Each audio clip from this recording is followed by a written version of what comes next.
Hare Krishna, Krishna Krishna, Hare Hare, Hare Rama, Ram Ram, Hare Hare.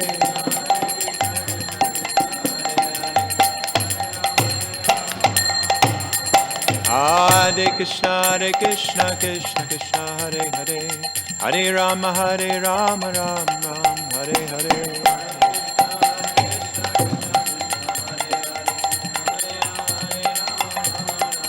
Hare Krishna, Krishna Krishna, Hare Hare, Hare Rama, Rama Rama, Hare Hare. Krishna Krishna, Hare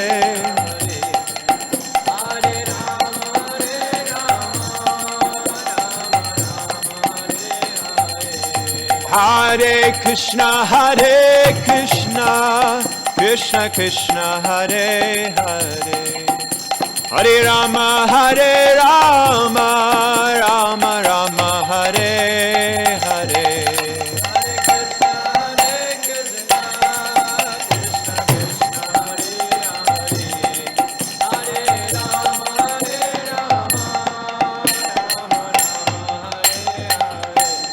Jaya Radha Madhava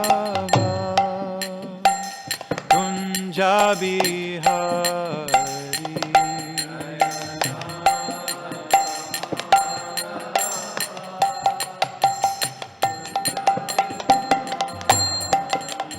Jaya Radha Madhava Kunja Bihari.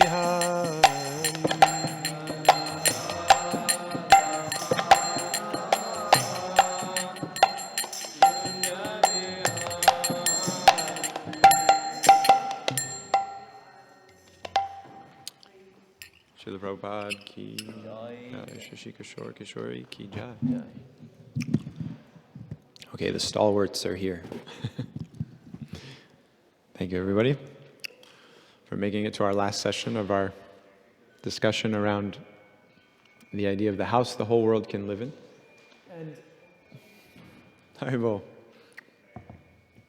we've been building a house downstairs. The architect has been employing the laborers and the contractors. It looks pretty cool if you guys want to go see it. Mother Radhika has been helping the children to flesh out Prabhupada's house in the physical. But we've been using this metaphor. We've offered a few different utilities for it. One is to help us appreciate the community that Srila Prabhupada is a part of. And we've discussed how Srila Prabhupada's point of pride was that he was a disciple. He was a follower. He was a servant of someone, of several someones. And that he was delivering the message of Srila Bhakti Siddhanta. And that Srila Bhakti Siddhanta was the foremost messenger of Srila Rupa Goswami, the foremost of the Rupanugas. This was Srila Prabhupada's pride. And we talked about how dangerous it is, given Srila Prabhupada's own heart, when we isolate him and remove him from that sangha, we remove him from that context of being a disciple of Srila Bhakti Siddhanta, who is executing the vision of Srila Bhaktivinoda Thakur. And if we isolate Srila Prabhupada from that, how it hurts him and it hurts us. Because that's not his own mood, that's not his own experience. And yet that's the tendency in the material world. We're always trying to reduce things. We're always trying to isolate, to create independence, and to oversimplify, because we're functioning from the space of the mind. So in this last discussion, I wanted to talk about and help us work through the metaphor in a kind of down-to-earth way with our own experience, because we have here on the board Srila Jagannath Das Babaji, Bhaktivinoda Thakur, Srila Bhakti Siddhanta, Srila Prabhupada, and Gorakishore Das Babaji. There's just one person missing from the board. Who's that? Yeah, you. Me. Where do we fit in that context? I'd like to open up a discussion around that. And particularly, I'd like to discuss the role of intelligence in helping us relate to the eminent acharyas. We discussed also the danger of using that word previous. It's a little tricky. The idea of the previous acharyas means somehow they're historical figures that have no presence in our life today. They're not in the present, they're prior, they're previous. Again, it's a great disservice. So while it's a word that works in one way, it's a word that can trick our mind in another way. From missing out on the opportunity of having a relationship with these people who are very ready to offer that, if we are willing to receive it. In opening up that conversation, I'd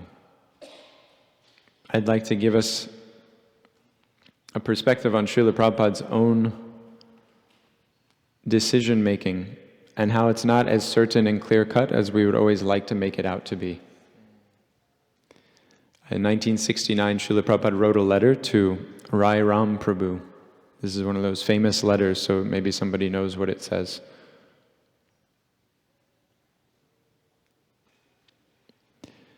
This street chanting is your most important business. Srila Prabhupada said, this street chanting means Harinam is your most important business. And then, strikingly, what was number 2 on the list of most important things? Chanting your 16 rounds. So Srila Prabhupada was writing this devotee who was one of the managers of a particular center, that the most important thing for you and your community to do is to go out on the street, chant Hare Krishna, then chant 16 rounds, then read, then do some service. That was the kind of list of priorities that Srila Prabhupada offered. So it's striking, and it's a favorite letter for certain people with a certain mood to bring out and show, see, Prabhupada said. Now in 1972, Prabhupada wrote another famous letter, this time to Giriraj Maharaj. This one's maybe even a little more famous. Does anybody know which letter I might be referencing there? Please stop this street chanting. Prabhupada's writing Giriraj Maharaj, who's there in Bombay. What famous center is there in Bombay? Yeah, Juhu. Hare Krishna land. Bombay, Srila Prabhupada affectionately referred to as his office. And he had a vision for Juhu Beach that is, at the time it was basically a swamp when the devotees acquired the land, and the devotees themselves were very confused why Srila Prabhupada was so insistent on having a temple be established here. And not just any temple, but a 5-star temple. Right? He wanted a 5-star resort-style guest house. He wanted a first-class restaurant. He wanted an enormous edifice for the deities to be worshipped in. He wanted it to be done in a very grand way. And that's because Srila Prabhupada could see, he was Trikalagya, that this was going to become the Hollywood of India. This was going to be the Malibu of India. All the celebrities, all the famous kind of media personalities would aggregate and congregate in this area, and if we build them a very posh temple, they'll come and see Krishna, Radha Rasa Bihari. He had that vision. And so he asked Giriraj Maharaj, who was kind of in charge of that area, he said, please stop this street chanting. What was Srila Prabhupada's logic? They think you're beggars.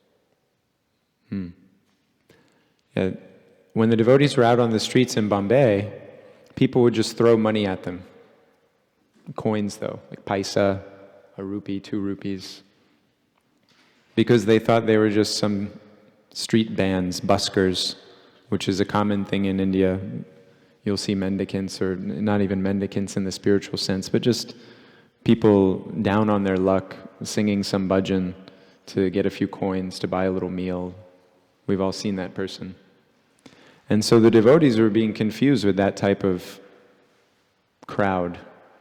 And Srila Prabhupada knew that that would be no way to establish Mahaprabhu's preeminent position in Bombay, is if we were confused with kind of like the homeless crowd. So he said, stop this street chanting and instead focus on what? Life members. Yeah, life membership. Who's heard of the ISKCON Life Members Program. Anybody have a family member or themselves who is an official ISKCON Life member? Yeah.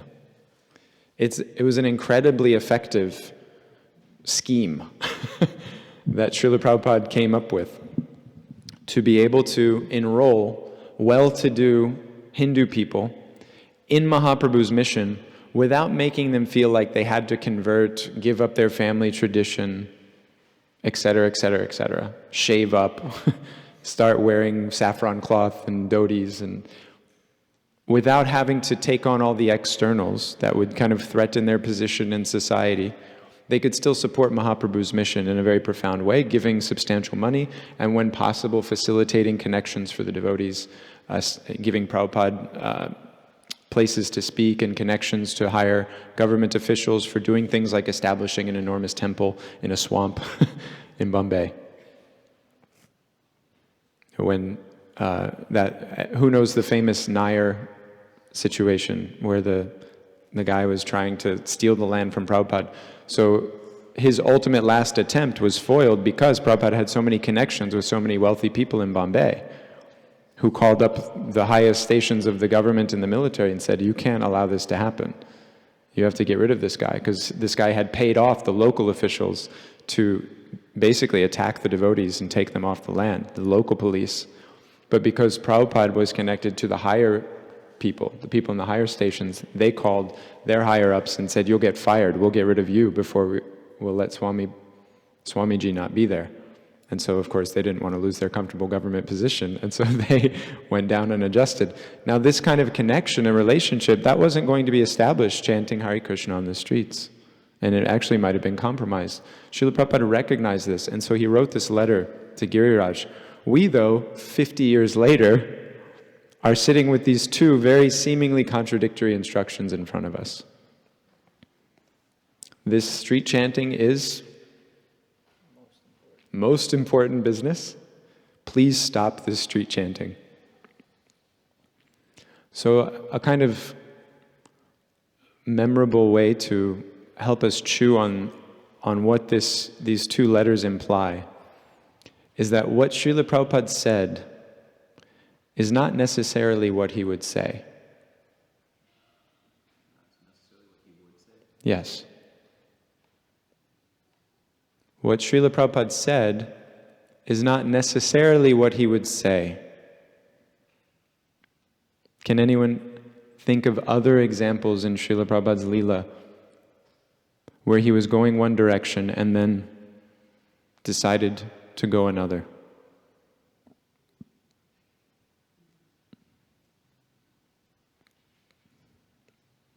We might need to take a minute for this one. We don't normally think this way about our founder Acharya.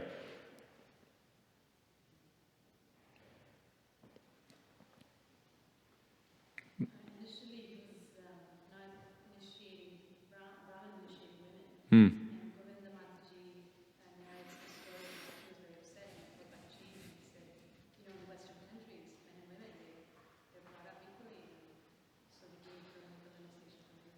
Yes, beautiful example. That initially women were not being given Brahman Diksha, and then Mother Govinda found out, and she went straight to Swamiji. She said, why are they getting something we're not getting? You said that everybody is equal on the spiritual level, and you've always treated us as such, so why is this any different now? And Srila Prabhupada accepted that premise from his disciple. He said, you're right. Actually, in the Western countries, men and women are the same.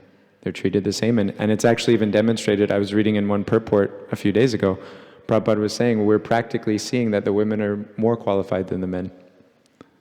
They're as capable, if not more.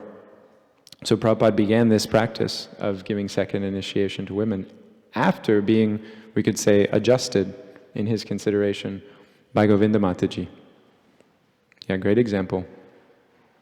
What's another one?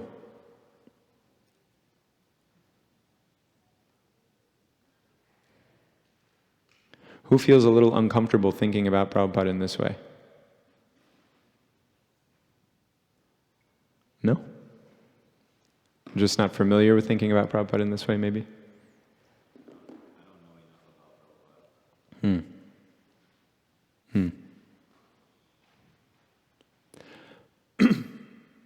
So I wanted to, I'm going to share a framework around intelligence. Because we talk about the mind and intelligence often. We don't always know what we mean by mind and intelligence. So what is the function of the mind? Thinking, feeling, willing. Okay. Who else has something to add? Accept and reject. Accepting and rejecting. Yeah, accepting and rejecting. Down to the practical level, what does the mind do?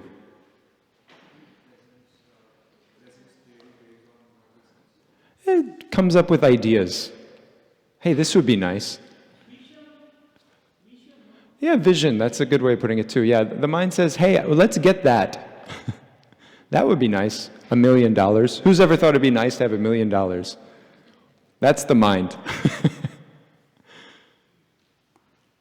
Now, who's ever gotten $1 million? Focus, yes. Who's ever obtained $1 million? Why not? We all thought we should have it. Our mind suggested it would be nice. So where's the $1 million? Yeah, okay, we can blame it on karma, but in this talk we're not going to. In this discussion, we're going to take the premise that the difference between the mind's idea of $1 million and our obtaining it is intelligence. An example I like to use often in Michigan is that everybody wants to go to the University of Michigan, right? Every high school senior right now, and in fact I just got a message from, you all know him too, so I won't use his name to embarrass him, but he's a Ramapad Maharaj Parvar family member in Michigan, and he texted me the other day, Prabhuji, please bless me, I want to get into U of M. Admission letters are coming in a few days, so if I come there, then I can stay near Harmony Collective, it would be nice. And he's a really sweet devotee, I hope he's able to get in, but maybe he won't get in, that's okay too. But every young junior, senior in Michigan wants to go to the University of Michigan, even if they don't admit it. The only reason they wouldn't admit it is because they don't have grades good enough to even bother trying. But if they could, they would, because it's such a good school and prestigious and the football team and blah, blah, blah, blah, blah. But what's the difference between somebody that wants to go to U of M and somebody that gets into U of M? Qualification, okay. That's a bit of a vague description. What do we mean by qualification? So what's the difference? Everybody wants to get in, but what do we usually call somebody that actually gets in? That's right. We say he or she is very intelligent. Right? That's an intelligent young man. That's an intelligent young woman. Is smart, yes. And what makes them intelligent is that they were able to make the little choices that brought them to the goal that everybody else's mind also had. Everybody's mind said, yeah, let's get into U of M. But when it was Friday night, how many people were going to a party and how many people were going to bed on time so that they can wake up early in the morning so that they can go well rested to their ACT? Sorry?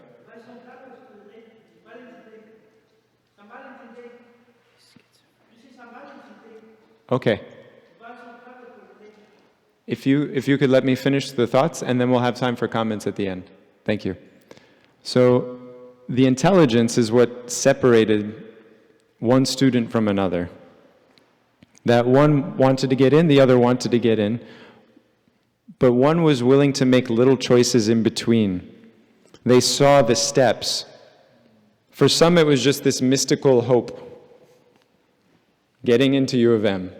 And for others, it was, I'm getting into U of M because I'm going to take these classes, and I'm going to study these books, and I'm going to get this internship, and I'm going to join this club, and I'm going to do this service activity. I'm going to get a letter of recommendation from that person. I'm going to take my ACT on this day. I'm going to take my SAT on this day. Who knows a college-bound student who's in that mode right now? Right? A very systematic process. Step by step. The intelligence is what informs that experience. And eventually, the goal is achieved. The goal of the mind is achieved. Now, what is the function of the mind in that situation? To not come up with other ideas in the meantime. To stay fixed on that one goal. Let's get to U of M. That's what we really want. So if the mind is able to stay fixed, then the intelligence can make the adjustments day after day after day, helping to make the little choices to succeed. So what we want to do, the goal in Krishna consciousness is usually pretty clear, isn't it? Would you all agree it's the intelligence that gives us trouble? We say it's the mind that gives us trouble, but it's really because our intelligence is not very strong. And Krishna says as much in the 3rd chapter of Bhagavad Gita. When Arjuna complains, hey, why am I compelled to do things I know I shouldn't do? Has anybody ever done something they know they shouldn't do? So what's Krishna's answer to that? Yeah, lust. Lust only. Now what's Krishna's solution to lust? Go to U of M. No. What's Krishna's solution to lust? Control with your intelligence. Deliberate spiritual intelligence. In the 2nd chapter, Krishna also indicated this, but not as an answer to Arjuna's question. He says, Durenihi avaram karma buddhi yoga dhananjaya. Avaram karma, abominable activity. That's how Prabhupada translates. Keep abominable activity far away by engaging in buddhi yoga. Now, unsurprisingly, in the text, Srila Prabhupada translates buddhi yoga as bhakti yoga. The literal meaning of buddhi, though, is intelligence, right? Like Buddha means the intelligent one. So Srila Prabhupada and our acharyas, they equate this buddhi with bhakti. If we're able to make the choices that are in line with the Krishna consciousness, then even if we're not quite feeling that way yet, we're given the credit of being bhaktas. Even though the feeling of being a bhakta isn't quite come around. If that is really what our Krishna consciousness hinges on, then, is this use of intelligence, it's helpful to have a really rich understanding of what intelligence is. And so that's what I wanted to do today. I was actually given Mother Shubhra, she's not here right now, but on our drive here, we were having this discussion around intelligence. And she shared with me a framework, which I've now come up with as Josh says, I'm good at coming up with clever names, or Ujjvala. I'm good at marketing. So the 3 I's of intelligence. Because in the New Age crowd, it's common to want to open your 3rd eye.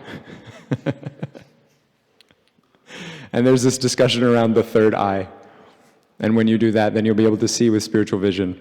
So okay, we'll take that premise. And we're going to roll it into this discussion. Yeah, let's pry it open. We're going to roll it into a discussion around intelligence and the dynamics of the different kinds of intelligence. And how that's going to relate to this discussion that we've been having around our acharyas is that we're going to take a few of the controversial issues, we could say, in our society today, and we're going to ask ourselves, what is the dynamic of intelligence that an engineer would bring to that particular issue?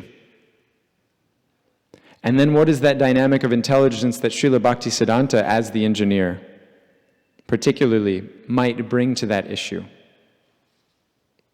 Everybody following so far?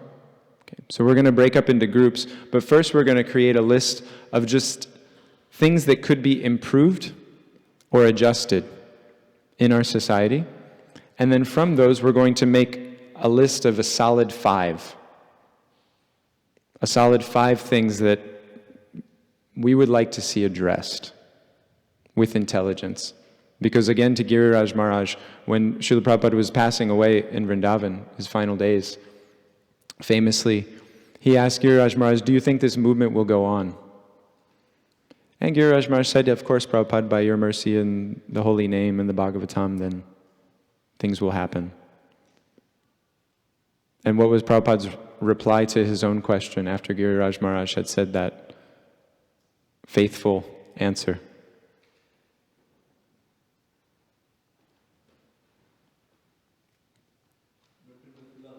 Huh?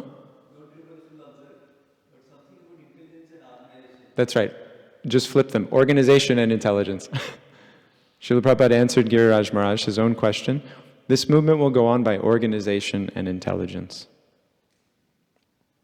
And we really do ourselves a disservice to our own devotional service, each other, and Srila Prabhupada, when it's only Srila Prabhupada that we're looking to for that perspective.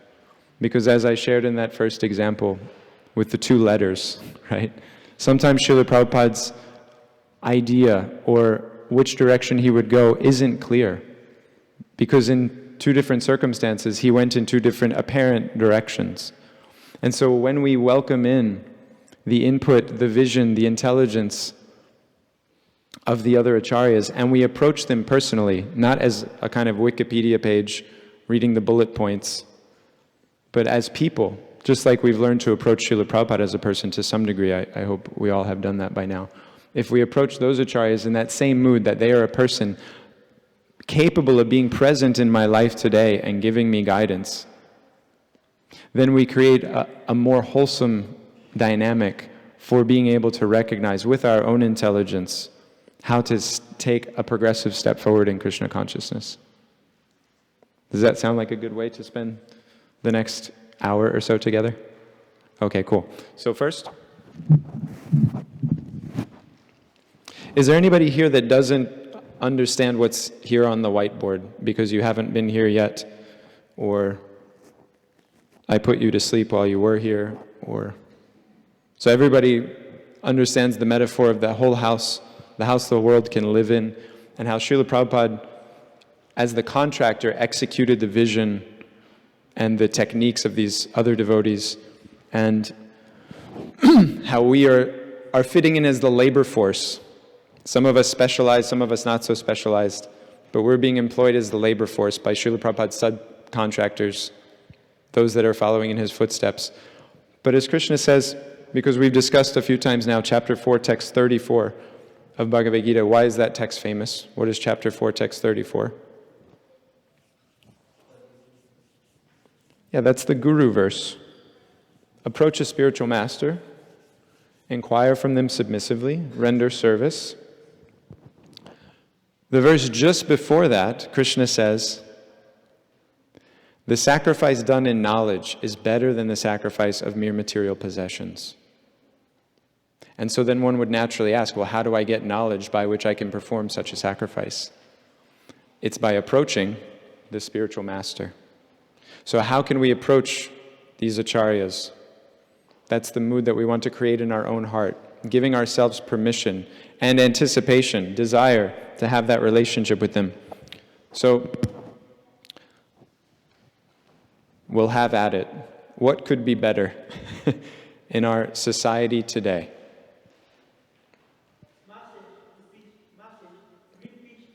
Message? Okay. The message.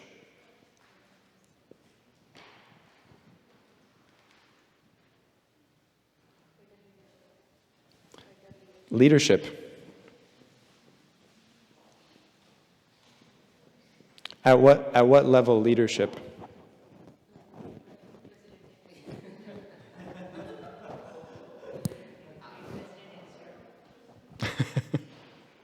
Okay, so having leadership in the local level.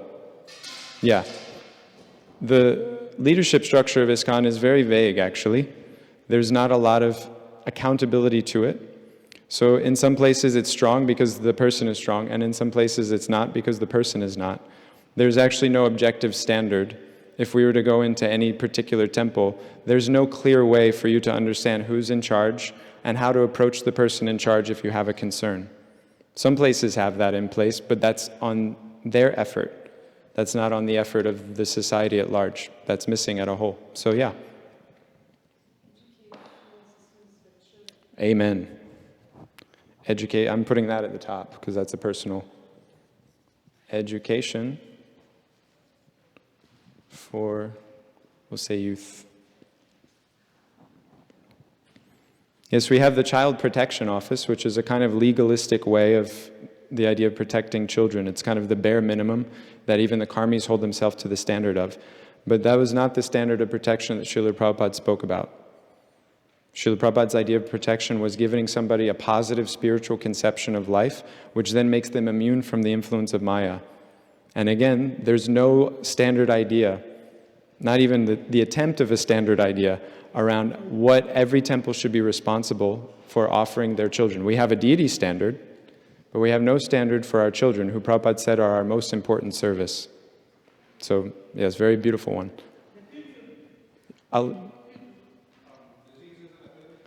Diseases and epidemics on a material level. Means like our general society in the world. Okay, physical disease.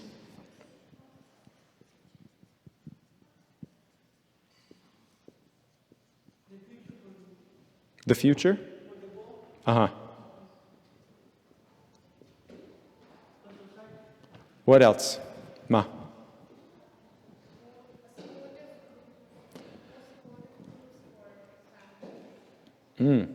Okay, more support for families. Yeah. And can you describe what you mean by support? Like you want financial support, you want somebody to come and do some housework.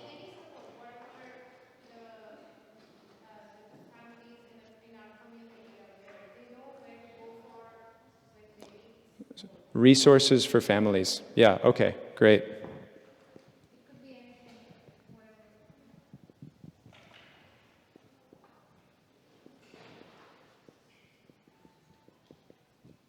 Okay. Ujjval.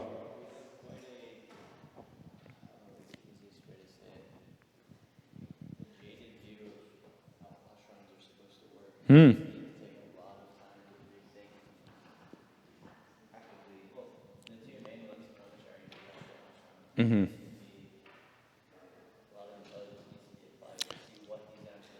I'm going to say temple ashram culture. Is that okay? Yep. Yeah, I'm definitely separating them. Rather than saying brahmacharya, I'm going to say temple ashram, and then grihasta ashram. Yeah. Mm-hmm.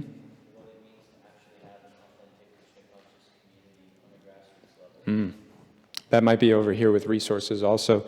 So community dynamic. Yeah, because Srila Prabhupada said International Society for Krishna Consciousness. So what is a society made of? And do we have those experiences right now together? Many places, unfortunately, it's the International Sunday Feast for Krishna Consciousness. That's what's accepted as enough. That's Prabhupada gave us Sunday Feast, we're doing Sunday Feast. Okay, he gave us Sunday Feast, but in the hopes that much more would come from that offering. Not that it would be shriveled down to only that. So what else is being offered as a society, as a community? Yes? I don't know how to make this into a phrase, maybe you can help, but I feel like That's my talent. the communities that we see that prosper are often built around, like, the whole community gets life from like one or two people in that community that are particularly inspiring. Yeah. And then the communities that don't have that are kind of just like, they're like in pieces, they're not really unified. Yeah, spiritual leadership. So spiritual purpose. Yeah, I totally agree.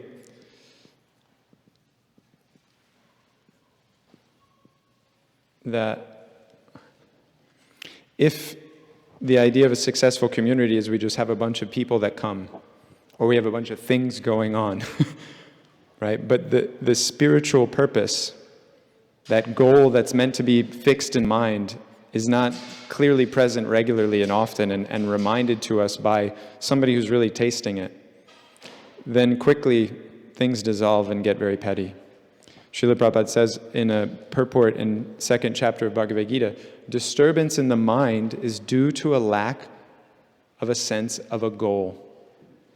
And so these spiritual leaders, they keep that sense of a goal in perspective amongst all the other details that we might be doing. Yeah, that's a great one.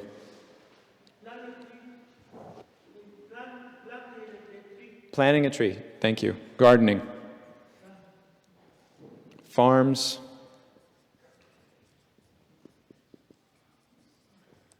Cows. Varnashram.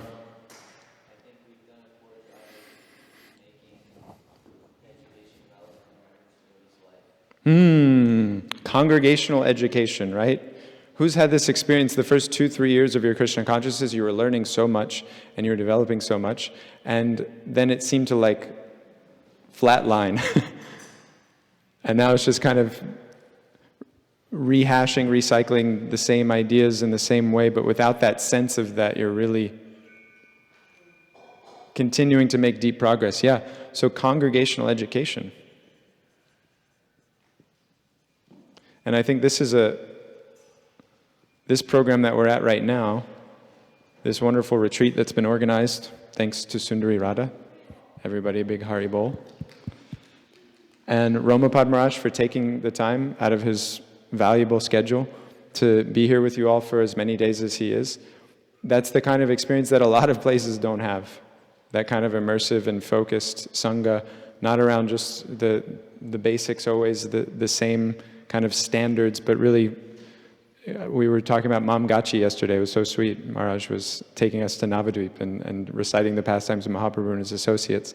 That kind of thing is not experienced everywhere.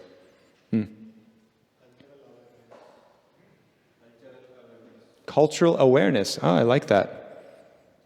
So you mean the being aware of what kind of society is around us? What do you mean by cultural awareness? I don't want to put words in your mouth.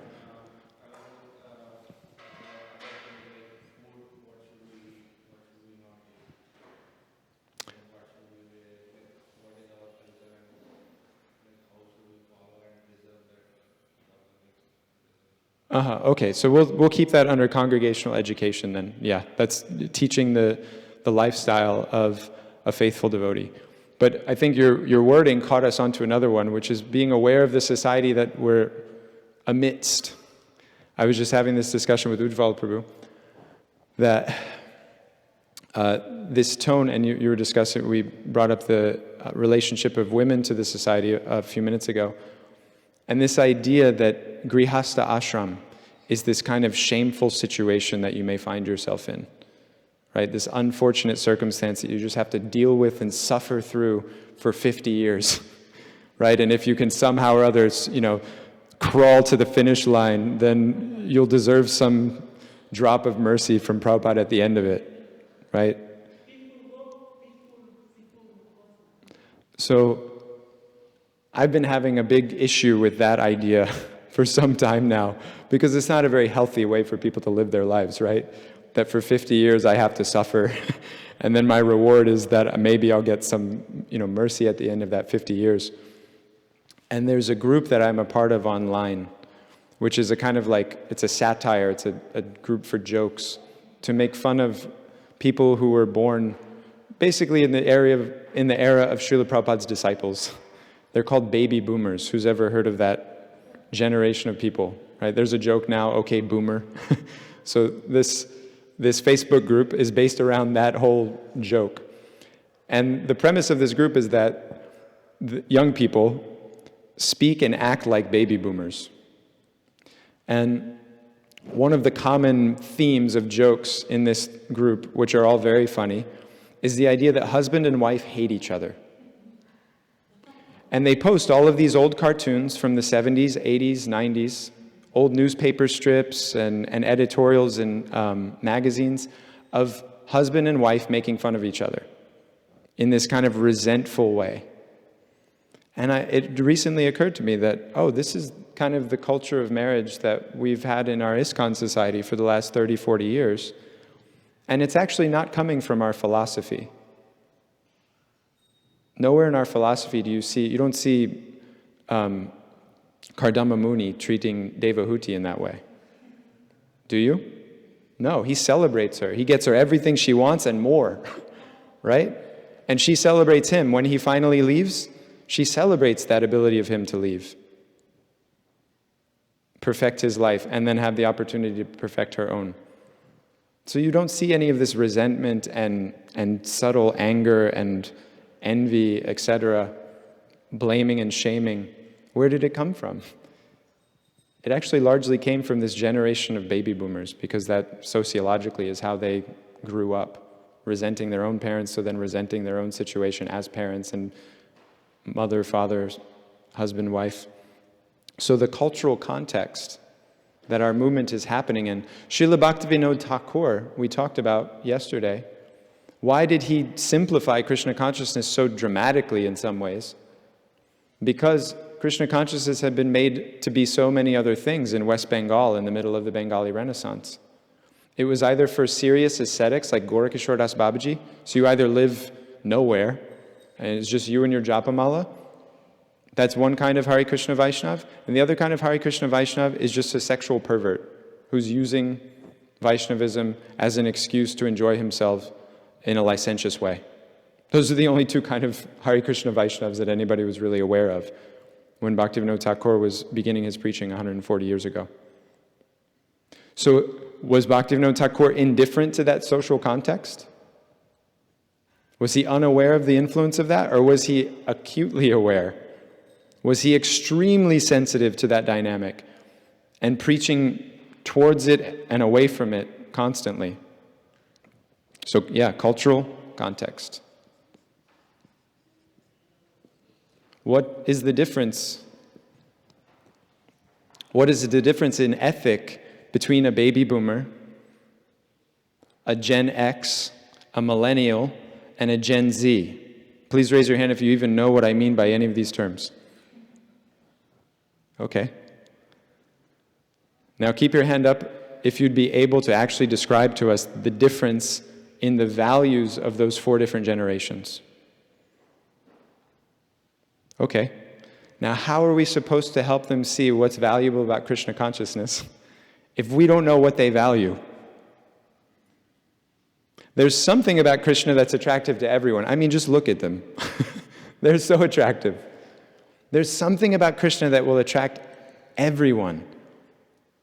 However, based on their experience of the 3 modes of material nature, everyone's going to be attracted by a different certain something. So the classic Hare Krishna way of preaching is that we just download the whole philosophy on someone, and if they're still alive or awake at the end, then... Charity, yes. It's charitable to first sit and listen. Figure out, what does this person like and want? What is their interest? What are their concerns? And then from there, help them recognize how Krishna is going to be able to meet those. Srila Prabhupada and his community is going to be able to meet those. Okay, let's get actually, I mean, is this a pretty good list so far? Because it's probably a good time to transition. Are we pretty good on a list of compelling topics? So now let's narrow down 5. And the 5 means that you are ready to take on a group leadership role. So I want 5 people to pick one topic each as theirs to hold a group space around. So we're going to need some leaders to step forward now. I'll wait. I don't want to have to point at people. Yes? I'm very passionate about education for you, so. Fantastic, because I was going to nominate you if you didn't yourself. Okay, so Mother Radhika will hold that group. So anybody that would like to have a discussion around education of youth, plan to get with Mother Radhika when we break off into our groups in a moment. Who's our next leader? Group topic, space holder. Mukunda. Okay. Okay, beautiful. Thank you. So that will be Mukunda. I saw Prabhu back there have his hand. Congregational education, great. And I'm gonna group in resources for families and congregational education. We're gonna combine those two. Ujjval? Okay.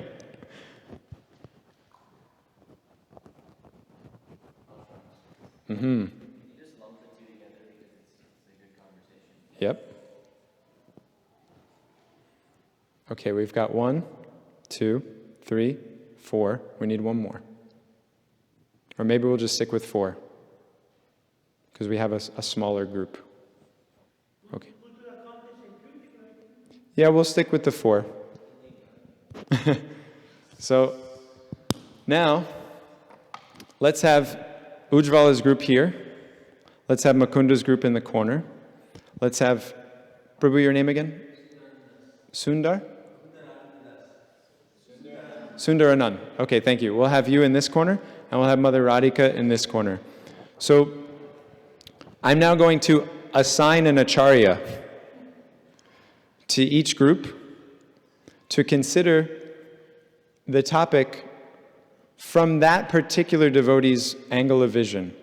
What would that devotee particularly want us to think, want us to approach, want us to implement based on this dynamic, which we all recognize could be healthier in our movement today? So, Ujjvala Prabhu, we're going to give you Bhaktivinoda Thakur. For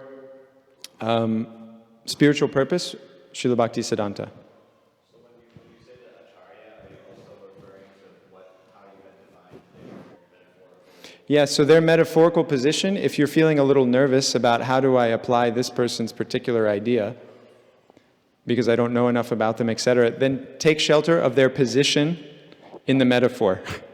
Because that's what this metaphor is meant to help us do, is to relate to that person and see their vision in a way that we haven't been able to before. So take that metaphor and use it to apply in this particular question's case. For community resources, please take Gaur Kishore Das Babaji. You see the irony there. And then Srila Jagannath Das Babaji for education of children. It feels challenging, right?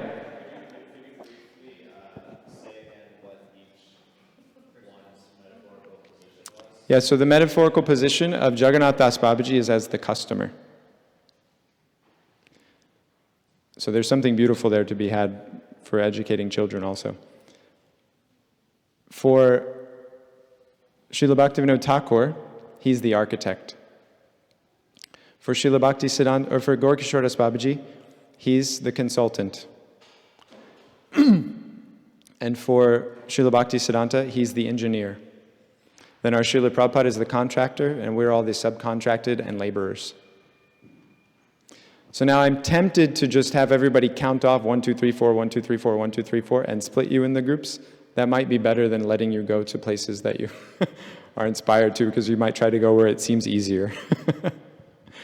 So I think we'll do that. Everybody who didn't take on a leadership role, we'll just start here with Shravan. Please count by 1, 2, 3, 4. 1, 2, 3, 4. 1, 2,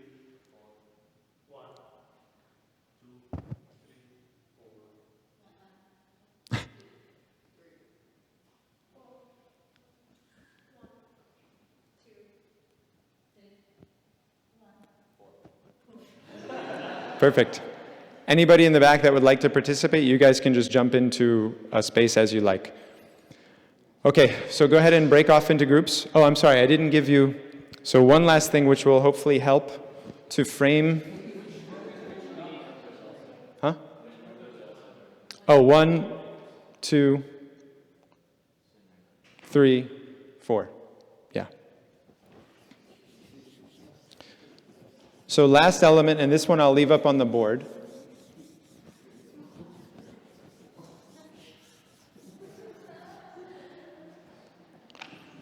So this is the 3 eyes of intelligence. And we're not going to spend a lot of time discussing them because they are intuitive, and it would be a different seminar if we got too much into it. But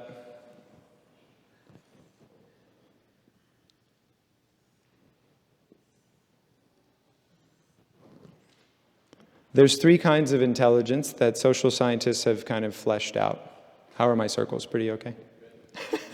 Circle, I like enough. So the first kind of intelligence, which is usually the most emphasized in the Western world, is cognitive,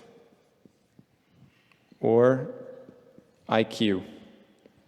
So what do we mean by IQ, or cognitive intelligence? Information processing based. Yeah, I'm processing information. And this is highly valued today in the world.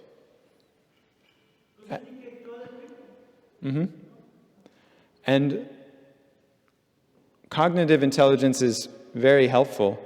When it's overemphasized, though, it can be very dangerous. Wall Street is a great example. Right? Lots of cognitive intelligence, algorithms, etc. But there's no emotional intelligence.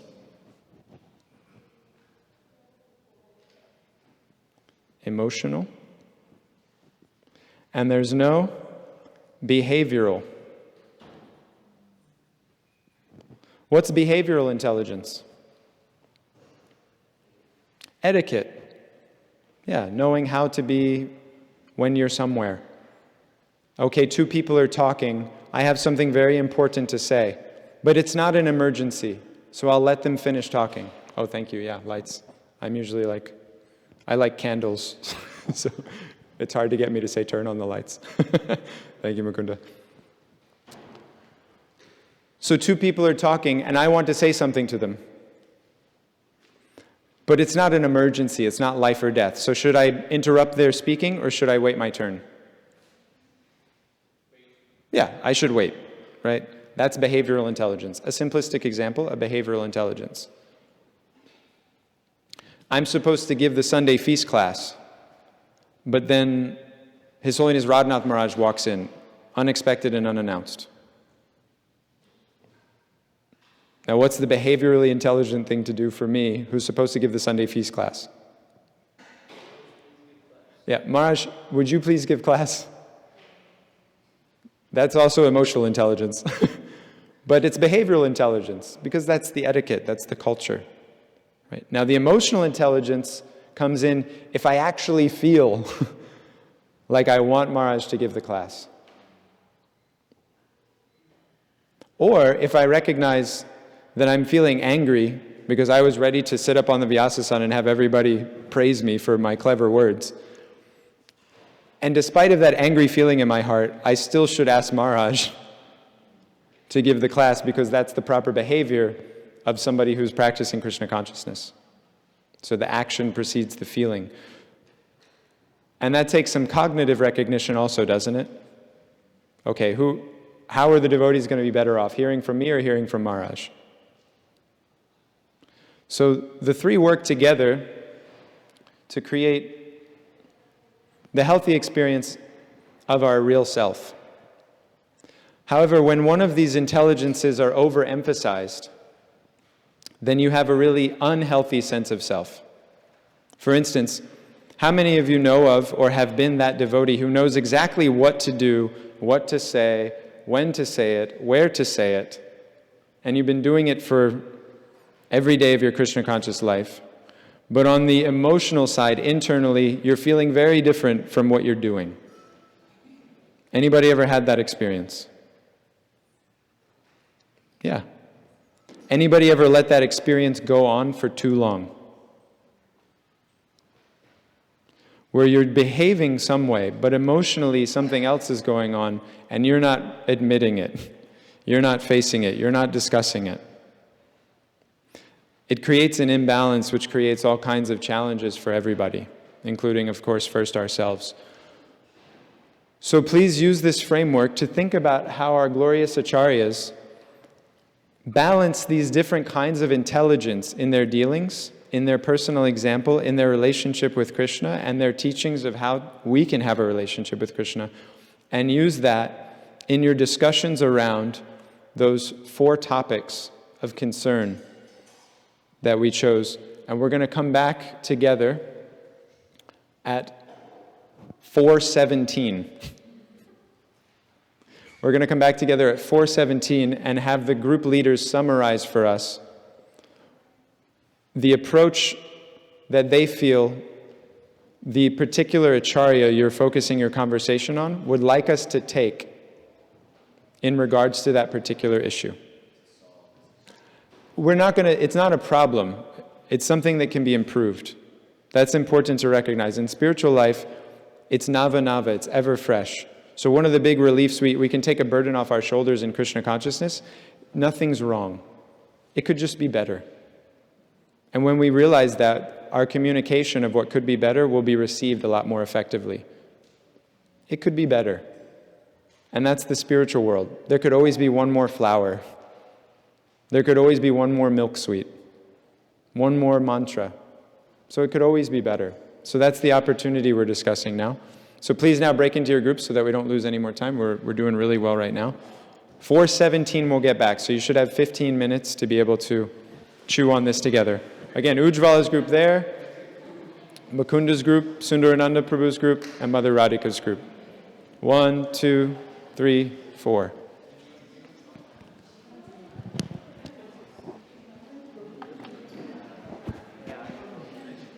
I got the hardest one. I was gonna say.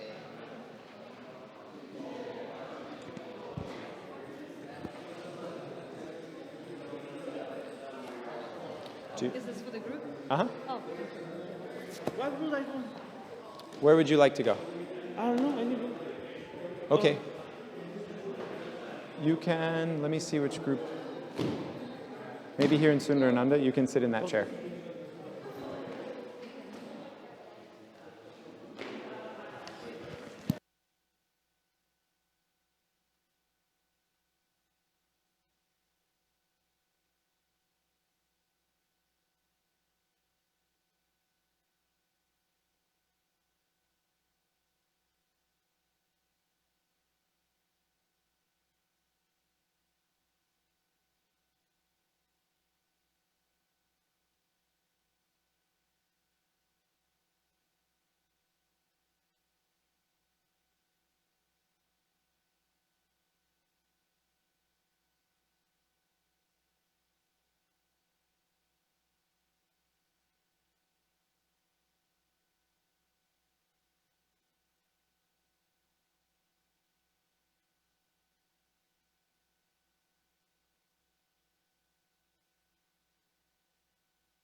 Okay, devotees, please reconvene. Take a few moments to summarize for yourselves if somebody's saying a particularly salient point, and then let's come back together.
Okay, devotees, bring it in. We'll have to cut it off there. Come back to our circle.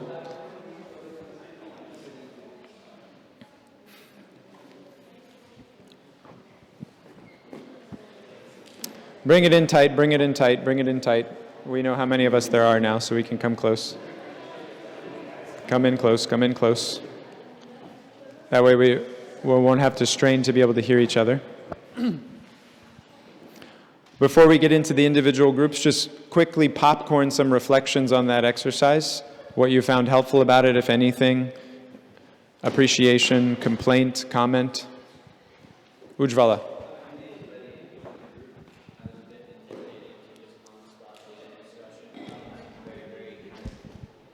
Hold on, let's give him a mic. I was amazed.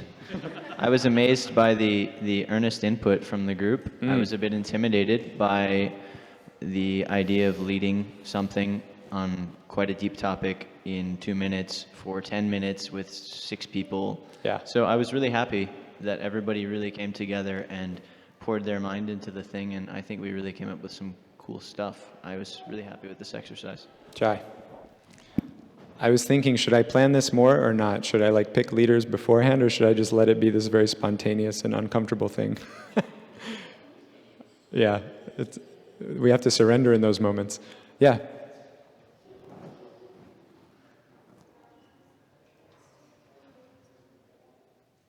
Yeah, I had 2 reflection points. Please.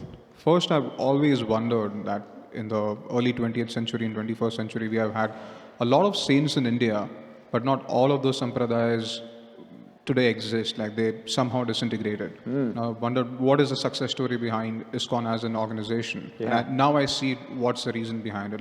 It's a glimpse. So that's first.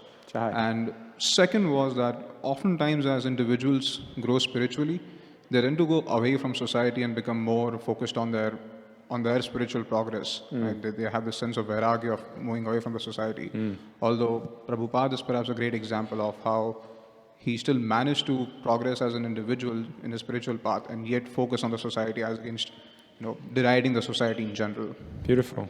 Thank you for sharing. Mukunda. That was very nice appreciation. Yeah, totally. I was feeling very overwhelmed. It seems almost ridiculous to try to talk about such a massive challenge Yeah. in 10, 15 minutes, with some, with Strangers. me not knowing anything and like us not having any sense of what it means to be a leader or an organizer or so anyway, just having that, I think it was a humility check that it's not like just because our leaders, just because we may see something that we think can be improved doesn't mean they're not already doing everything they can to try to improve it, or that they're not, or, there's very qualified people that are trying. Yeah. So we have to see that and appreciate that. And so you were able to see the magnitude of what they have to try to address from your position today. Yeah. Very nice. Thank you. Yeah, that's been my experience also as I've had opportunities to spend time in leadership circles in ISKCON. I realize, there's very qualified people doing their best, and these issues are very daunting. So, very good. Anybody else? And then we'll get into sharing from the individual groups. Okay, so we'll hear from Ujjvala Prabhu first, and he's going to be summarizing for us ashrams, improving the ashram dynamic, Grihasta and temple ashram specifically, and they took the vision of Bhaktivinoda Thakur as their guiding light. So we discussed the situation of kind of an overhaul of the ashrams and how we can approach looking at ashrams, particularly we could say the renunciate ashram, the brahmachari ashram, and the grihastha ashram, from the kind of archetypal standpoint of how Bhaktivinoda Thakur would envision things and how a system could be created that they're more conducive. I don't want to, should I restate the problem or just say the solutions that we came up? Yeah. Yeah. So one brilliant idea that we came to a consensus of is that there needs to be a first ashram. Shravan originally said fifth ashram, but a first ashram, which is more like a time-bound experience where someone is allowed to, without any guilt, without any feeling of pressure, without any feeling of a social stigma, actually be vulnerable enough and comfortable enough to figure out who they are and where they need to be. And then the second one, which was quite nice, which Prabhu said, was that we need a culture of vulnerability in our society so people can enter into that space, because we're kind of dominated by this very shallow, impersonal culture of everybody pretending to be a really nice devotee, but on the inside really suffering because they feel like they can't share anything with other people. What type of intelligence is that relying too much on, that scenario that you just described? Yeah, relying on behavioral intelligence in denial of any need for emotional intelligence. Exactly. Thank you. Excellent. Mukunda. Yeah, so our group talked about spiritual purpose, and I apologize, we didn't get too far into like how to approach it from our metaphorical point of view. We were so engrossed in just trying to talk and understand it. So basically, spiritual purpose, more specifically, the issue is that communities that lack spiritual purpose will crumble.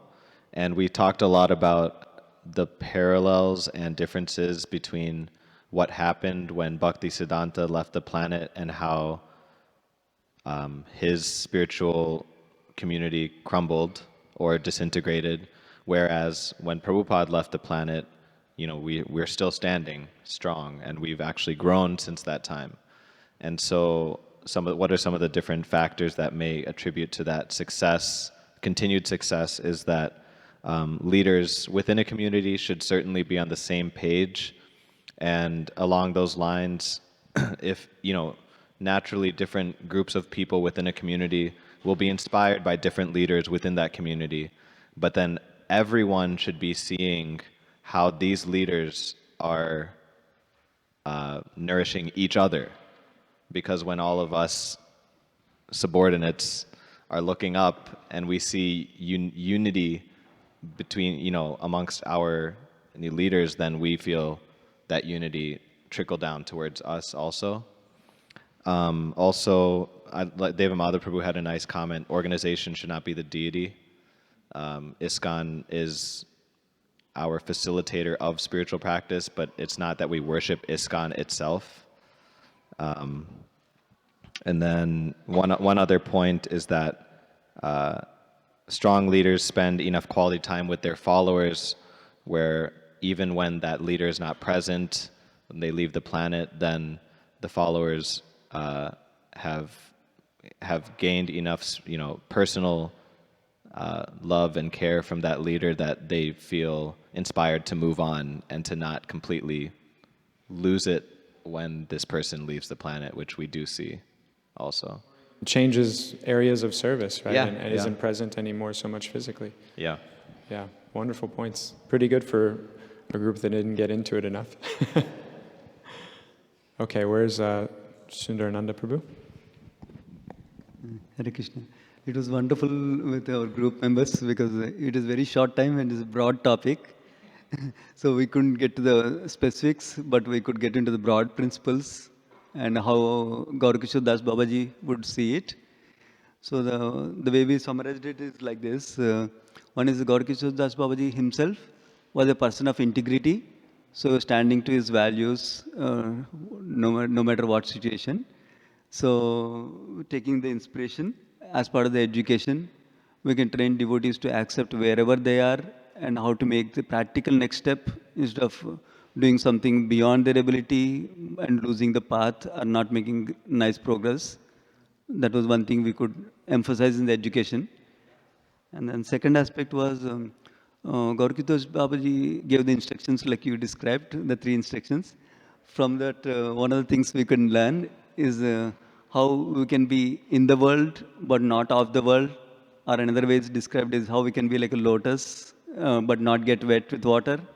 Another way to describe is we give association in the world, but we don't need to take that association. So from that principles, we thought this is a very important thing as part of the education to teach everyone, so that they can sustain their spiritual life and growth, like that. And then third aspect was about how you described how, as a consultant, he was focused on the core thing, which is chanting and hearing. So that is showing us what is the main thing. So from that, we took that the education should focus on different people are at different ashramas, different levels, that's okay. And each person has a different set of challenges from different areas of their lives. So how do you prioritize the sadhana irrespective of the daily challenges of different situations of different varieties for each people? That can be the core part of the education. So that way people are not lost but still making progress at their own pace. So, and then in the same line, we also learned from Gaurkishore Babaji how he was emphasizing simple living. So he didn't have anything other than the 2-3 positions he had, like that skull and tiger cap, which also he gave, like that. So we can also emphasize simple living. That doesn't necessarily mean go to farm and live everyone, but wherever situation they are in, how can they make their life simple so they can focus on spiritual life. And then one last thing. So about the, someone devotee was describing how devotees initially has a lot to learn and then they slowly reduce their learning. Yeah. So to help with that, we can have seminars that go in depth into a particular topic, so that will sustain their enthusiasm for a new topic also. That's all true. Pretty surprising that you could get so much around community from somebody who renounced community. Right, so thank you. Wonderful work from that group. Honestly, I was quite overwhelmed. I can relate with some of Mukunda's feelings of what am I supposed to do here? And as a group, we were kind of unclear. We were struggling. We were, fuzzy about how to relate the metaphor. But anyway, this is what we discussed. We talked about how Jagannath Das Babaji Maharaj, he in the metaphor, he's the customer. These children that we are, our youth that we are talking about training, are also the customer. And we see, for example, successful movements, they do well with their children. That's how, those religious and spiritual movements and organizations or groups and cultures thrive. So We talked about creating temples that are places of spiritual education from the very beginning, not just playgrounds where children are running. So more structured education for children with trained facilitators and trained teachers.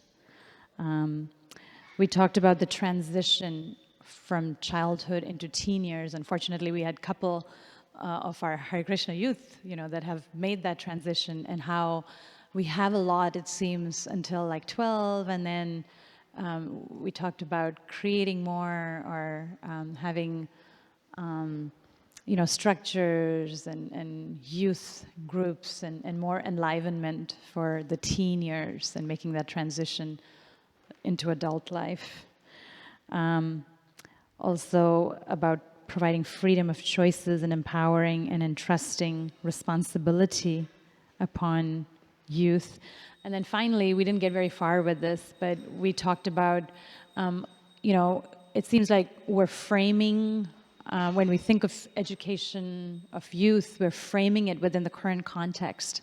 So they're on a conveyor belt, and we believe in this system, and we're just thinking of how to improve it or how to make tweaks to like somehow infuse Krishna consciousness into it.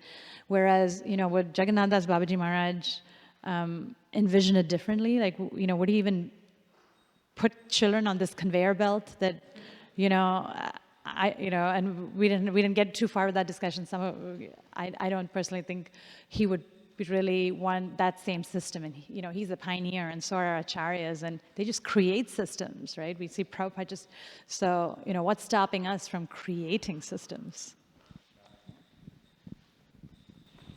Yeah, everyone, let's give yourselves a round of applause. Thank you all for taking on the burden of this exercise. It wasn't about solving the issue necessarily, although I think some really helpful and useful insights came out just from those few minutes together. The idea of this exercise wasn't to solve the issue, rather to give us the impetus, the inspiration to approach these issues with each other and with the acharyas. We're not isolated. What was our motto that we shared at the beginning? Ekaki amara nahi paya bhala harinam sankirtane. Alone I do not find the strength to chant. If we isolate Srila Prabhupada, we won't find the strength to serve his mission. If, though, we come together in these sanghas centered around real spiritual topics, not this one and that one and the weather and my kid and my husband and my boss and my real spiritual topics that matter to us, that are affecting our lives, and we invite the acharyas to be present there and do our best to consider them, then magic happens. That's the sense of responsibility that Srila Prabhupada was calling to in that letter, where he asked for individual, spontaneous, and voluntary service. I was having a great discussion with Anirudh Prabhu, and a little sutra came out of that from him. It's that we often see Srila Prabhupada as the chosen one. Really, though, Srila Prabhupada chose to be the one. It's often painted that Prabhupada was given this special order from Srila Bhaktisiddhanta. You go to the West and you preach. And okay, that's true. And also, if you read that book by Mother Murla Prakriti that we've referenced a few times now, Srila Bhakti Rakshak Sridhar Maharaj, he talks about in that book that Guru Maharaj, Srila Prabhupada meaning Srila Bhaktisiddhanta, Guru Maharaj told all of us to do that. But Swami Maharaj was the only one crazy enough to do it. Swami Maharaj was the one who decided that's what I'm going to do for our Gurudev. And for that, he's in a special position, Srila Sridhar Maharaj says. He chose to be the one to take that instruction. So when you're listening to that lecture from Prabhupada, and he's talking about educating the children, he's not just talking to Mother Radhika, or to the person who has kids already. He's talking to each one of us. It's not that it's not your responsibility to educate the children. It's not that it's not your responsibility to support the brahmacharis or to nourish the grihastas. These are all standing orders for all of us. And the intimidation that may bring actually causes us to avoid all of it. So that's what I've hoped to bring out in this discussion over the last few days, in this metaphor of the offerings and efforts of the other acharyas, is that we're not alone in this effort.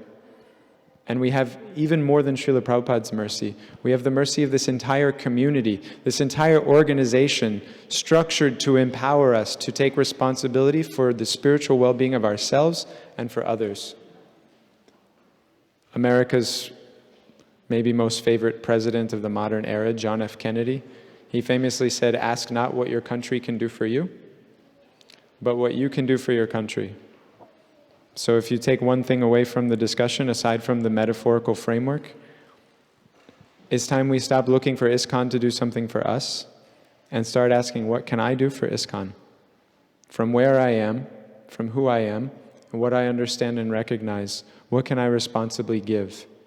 And in that mood, the problem is already solved. Because in that mood, you'll be inquiring to the spiritual master, and then the mercy will come. My thanks to all of you for participating and fighting your way out of the food coma that looks like it caught some of our other friends that had joined us for the other seminars. Again, thank you to Sundari for inviting me here. I'm always really inspired to come to Chicago, and you all may feel like you have your challenges and issues here, but relative to the rest of ISKCON, I promise you, this is a blessed community. I can say it with all my heart. It's a blessed place, and there is a potential here and a momentum here that many places will have a long road ahead to get to. So please don't lose sight of that amidst day-to-day challenges that may appear to be present. Take those as opportunities to have a reason to come together, to cooperate, because Srila Prabhupada said, your love for me will be shown by how you cooperate after I'm gone. So thank you from the bottom of my heart. Please forgive me if I spoke anything incorrectly, offensively. Don't take it as a reflection on Srila Prabhupada. Take it as a reflection upon me. And if you will, please have me back for whatever reason. I always enjoy coming here to Chicago and being with you all. And Kishore Kishori. Srila Prabhupada ki jai. Shri Guru Gauranga ki. Samaveda Bhaktavrinda ki jai.